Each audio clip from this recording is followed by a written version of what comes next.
আসসালামু আলাইকুম everyone, welcome to হালকাস্টাইন এগেইন। সো আজকে যে ভিডিওটা হবে এটা হলো ভর্তি পরীক্ষার আগের রাতে তোমার কি করণীয় এবং কি বর্জনীয়। হ্যাঁ, যেহেতু এখন অ্যাডমিশন টাইম যাচ্ছে, সো অনেকগুলা ইউনিভার্সিটি পরীক্ষা এখন হচ্ছে, অনেকগুলা একটু লেট বা রিসেন্টলি কিছু পরীক্ষা হচ্ছে এমন অবস্থা।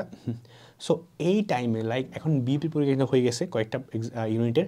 সো এই টাইমে ভর্তি পরীক্ষা ঠিক আগের রাতটায় তোমার কেমন থাকা উচিত, কী করা উচিত না। ওকে, এটা নিয়ে এই ভিডিওটা। সো আমি আমার একটা স্টোরি তোমাদেরকে শেয়ার করি। আমি কী করছিলাম ওই সময়ে।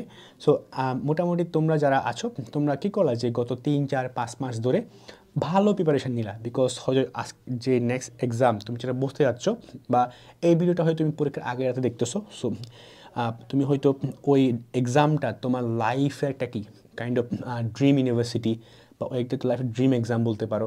হ্যাঁ, তোমার ইউনিভার্সিটিকে চান্স পাওয়া না পাওয়ার।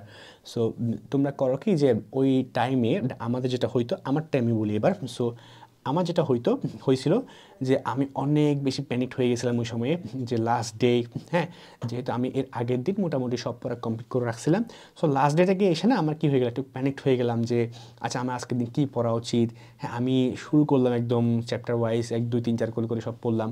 হ্যাঁ, কাইন্ড অফ শেষে 10টা 11টার দিকে যখন বাজে তখন আমি কাইন্ড একটু প্যানিক হয়ে আরে শেষ হয় না কেন, অত চেষ্টা করলাম অনেকবার, লাস্টে শেষ হচ্ছে না কেন, ওয়ান শটে শেষ হচ্ছে না কেন। সো একজন প্যানিক যদি পরে শেষ করছিলাম বা একটা প্যানিক সিচুয়েশন আমার হয়েছিল।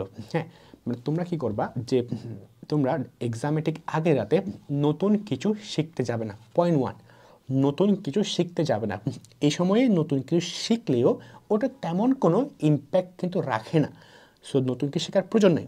সেকেন্ডলি তোমরা করতে পারো কি যে এক্সামে ঠিক আগে রাতে এই যে তোমার টেবিলের সামনে যে গাদা গাদা বইয়ের স্তূপ জমা পড়ে আছে, তুমি করতে পারো তোমার যা ড্রিম ইউনিভার্সিটি বা তোমার যেটা পাবলিক ইউনিভার্সিটি পড়ার ইচ্ছা আছে ওটার এক্সামের আগে তুমি ওই বইগুলা, ওই নোটগুলা, ওই শিটগুলা বা ওই দেওয়ালে টাঙ্গানো ওই স্টিকি নোটগুলা তুমি একটু নিয়ে বইগুলো রুম থেকে অন্য রুমে শিফট করতে পারো, যাতে করে তোমার টেবিলটা খালি দেখায়। ওকে, এটা তুমি করতে পারো। তাহলে মাইন্ড থেকে না অনেক প্রেশার একটু কমে যায়। হ্যাঁ, বা মনে হয় যে না ওকে ফাইন সব পড়লাম, হ্যাঁ আর দেখার দরকার নেই, আর মাইন্ডকে আর প্রেশার দিও না। হ্যাঁ, চেষ্টা করো, এটা সেকেন্ড পয়েন্ট। আর থার্ড পয়েন্ট হলো চেষ্টা করো ওই দিন তুমি মোটামুটি 6টা বা 7টার মধ্যে মোটামুটি তোমার সব পড়াশোনা শেষ করার জন্য। ওকে, এটা তোমাকে অনেক হেল্প করবে। কারণ তুমি যদি শেষ এক্সামের দিনে 12টা, 1টা, 2টা, 3টা পর্যন্ত পড়াশোনা করো, তাহলে 10টা থেকে তুমি এক্সাম দিবা কেমনে? তুমি তো ঘুমোই তো তোমার হইলো না। ঠিক আছে, তো আরেকটা কাজ হলো তুমি চেষ্টা করবে তুমি ঘুমানোর। 7 থেকে 8 ঘন্টা তোমার ঘুম খুব প্রয়োজন। ওকে, ঘুমটা আসলেই প্রয়োজন। হ্যাঁ, আর ফাইনালি যেটা বলতে হয় যে একটু গুছিয়ে নিবা। যেহেতু তুমি হয়তো এটা এক্সামের আগের রাতে দেখতেছো ভিডিওটা, সো ডেফিনেটলি কী করবা যে তোমার পরের দিন এক্সামের জন্য একটু মেন্টাল প্রিপারেশন নিয়ে রাখবা।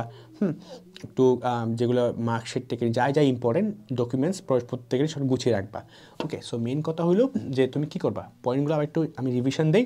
যে একটা পয়েন্ট হলো তোমার নতুন কিছু শিখতে যাবে না। ঠিক আছে, শিখতে গেলে কিন্তু সমস্যা, তুমি যা শিখছো তাই রিভিশন দাও, তাই এনাফ। ওকে, সেকেন্ডটা কী বললাম, সেকেন্ডটা হলো ভাইয়া আমার এক্সামের আগে রাতে পারলে তোমার বইগুলো অন্য রুমে শিফট করো যদি পসিবল হয়। ওকে, থার্ড নাম্বারটা হলো ভাইয়া যে মেন্টাল প্রিপারেশন নাও এক্সাম নিয়ে, কনফিডেন্টটাকে বুস্ট আপ করা। 4 নম্বর পয়েন্টটা কি ভাইয়া, ঘুমাইতে হবে আমাদের একটু 7 থেকে 8 ঘন্টা ঘুমাইতে হবে। এখন অনেকের প্রশ্ন ভাইয়া সবই তো করলাম, হ্যাঁ বাট এক্সামের না আমার এক্সামের আগের দিন আমার সব পড়া কমপ্লিট হয়ে গেল, বাট আমি ঠিক এক্সামের আগের দিন আমি কী পড়বো আমি বুঝতে পারছি না। তখন আমি কি করতে পারি, তুমি একটা কাজ করতে পারো, দুইটা ওয়ে আছে। তোমাকে আমি একটা বই বলি, ইট ক্যান বি আমাদের কিউএনএসসি ইউনিট এএনএস মেগাবুকটা তুমি পড়তে পারো, বা যে কোনো মেগাবুক। আমারটা আমি এটা বললাম যেটা অনেক গুছিয়ে আছে। সো এরকম একটা বই তুমি পড়তে পারো। পড়লে কি হয় যে এখানের মধ্যে দেখো প্রিভিয়াস ইয়ারে যে কোয়েশ্চেনগুলো আছে, এই প্রিভিয়াস ইয়ারের কোয়েশ্চেনগুলোকে না অনেক ভেঙে ভেঙে দেওয়া আছে। ওকে, সো তুমি এখান থেকে জাস্ট এক্সামের আগে রাতে প্রিভিয়াস ইয়ার কোয়েশ্চেনগুলোকে একটু দেখলা, এখানে যে মডেল টেস্ট আছে ওগুলো একটু দেখলা একটু। হ্যাঁ, যাতে করে তাহলে তোমার কি সব পড়ার দরকার নেই, তুমি সব সাবজেক্ট সব টপিকের পর অনেক পড়ছো, লাস্ট ডে শুধু যেগুলো উইক পয়েন্ট ওগুলো একটু স্কিম তো করবা। তারপরটা হইলো একটু কোয়েশ্চেন ব্যাংক একটু পড়বা, এটা তোমার কাজ।